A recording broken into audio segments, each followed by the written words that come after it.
Okay, we've been talking about hematology analyzers, and they have changed our lives over the years. The automation, the newer parameters and hematology analyzers has absolutely changed the way we look at hemograms and the way we are able to interpret the data and help our clinical colleagues. Not only for all RBCs, WBCs, platelets, retics, and what have you. The original hematology analyzers first appeared in the 50s, but the functional and automated versions have now become available for more than 2 decades.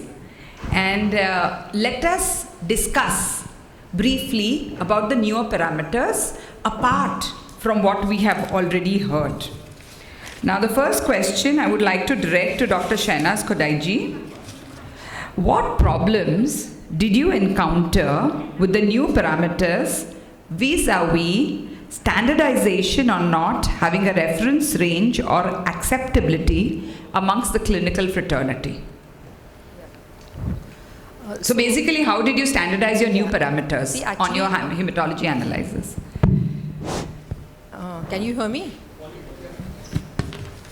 So actually, see, all the parameters, as I already told you in my talk, all the parameters that we are now giving for patient care or giving the patient as a report are all FDA approved parameters. So all of them have an internal quality control as well as we participate in external quality assessment of all the parameters. So we have not yet given out any parameter which is not. And so they also have some published normal ranges, but we validated all the normal ranges in our labs because they are very few and far between these reports of normal ranges and all these parameters. So we have validated all these. We did stability studies. We saw, how we should get the sample, how long we can keep the sample. For instance, in IPF, we did serial samples over 6 hours, 10 hours, 12 hours to see how long we can keep the sample and how soon we should do it. Otherwise, we should not be giving out an IPF,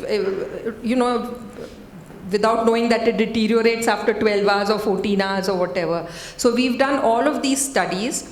And so this was actually the easiest part to validate. Then we took up some studies in specific groups of patients like IPF and dengue. We did a study in sepsis where we did the mean neutrophil volumes from the LH analyzers. So we took up various different groups and all. So whatever we did, of course, there's always a clinical arm to what you're doing, because if it is not, then it is not relevant for clinical practice. You cannot put it into clinical practice if you don't know what the outcomes are of these patients or whether you're actually really helping these patients or not. So every research and lab has to have a clinical outcome and has to be beneficial to the clinician. But the difficult part was to sell it to the clinicians initially. So we kept having little seminars and little meetings with clinicians, with clinician groups, to tell them how useful it is, how good it is, etc., etc. And then starting slowly from clinicians in our own hospital, mainly hematologists who ask for all these parameters like reticulocyte counts, IPF, etc., mainly useful to them. But apart from that, even the other physicians have now started asking. And then slowly from our hospital, it spread to other hospitals, whereas as of now, I can say many hospitals in Bombay are giving out these parameters. We were the first ones to start. We are the ones who validated. They have taken out, adapted our validation for their reports, which is fine. If anything is published and you can quote the source of it, it's fine. And that's how we started slowly, but now we get a sizable number of requests for IPF and for reticulocyte counts.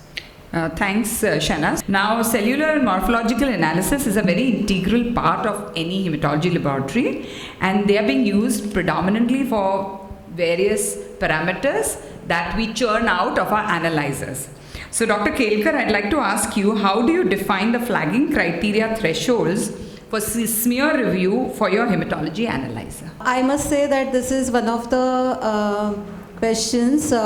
Each one, again, might have a different answer to this. So, first of all, it will depend on in which laboratory you are working. I mean, what is your patient population? All right. Most of the time now, most of the companies and analyzers, right, they come up, they give you some ready-made flags. Okay, they may or may not be applicable in your scenario.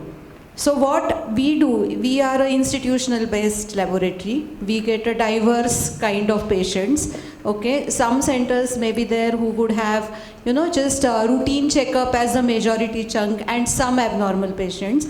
Some hospitals will have routine surgical patients, routine medicine patients, not many ICU, HDU or NICU kind of patients.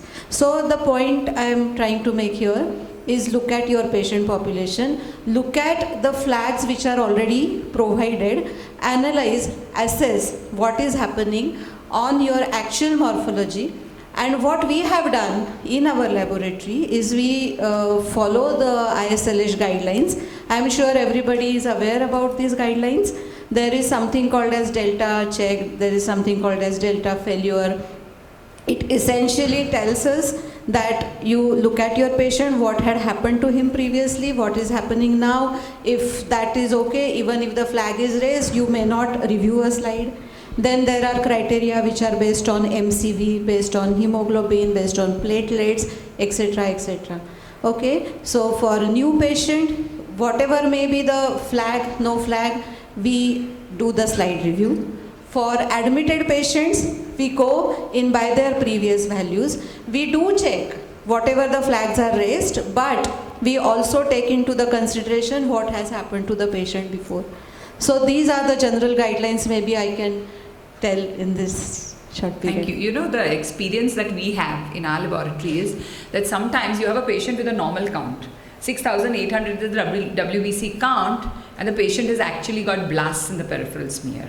So that is where it is very important to be aware of the flags that are generated by these equipments. Look at the scatter plot, what the scatter plot is showing, what the histogram is showing, and then make it a point to review these slides. So I'm sure all NABL labs have slide review criteria which are displayed and followed, but there are times when everything looks normal, but just that little flag will tell us that we need to look at it, and we have seen blasts with normal WBC count.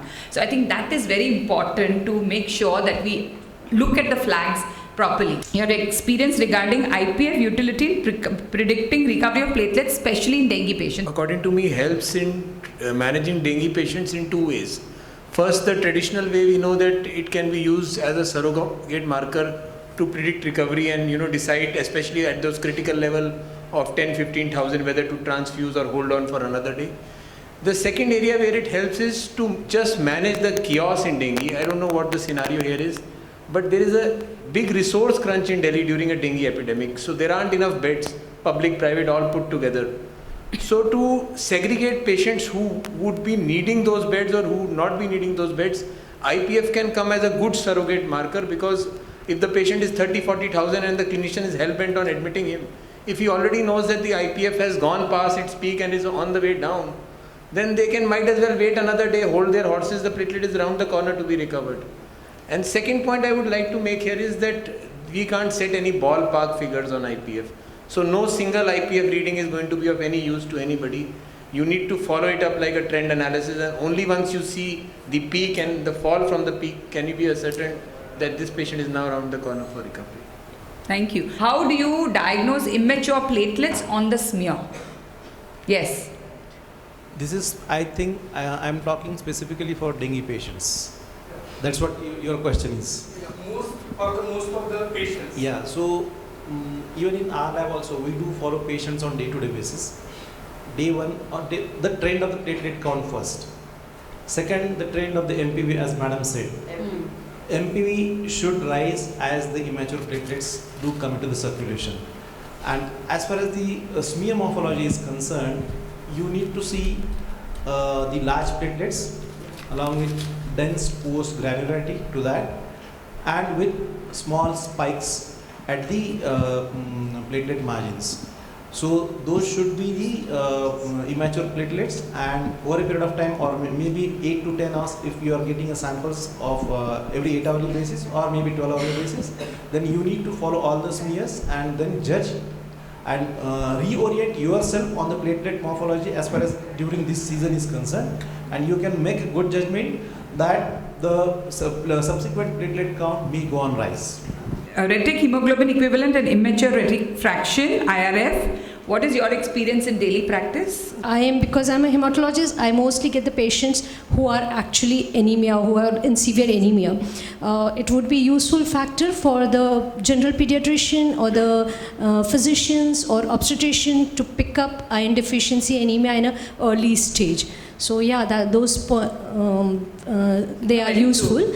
But for me, I haven't. No, thank you.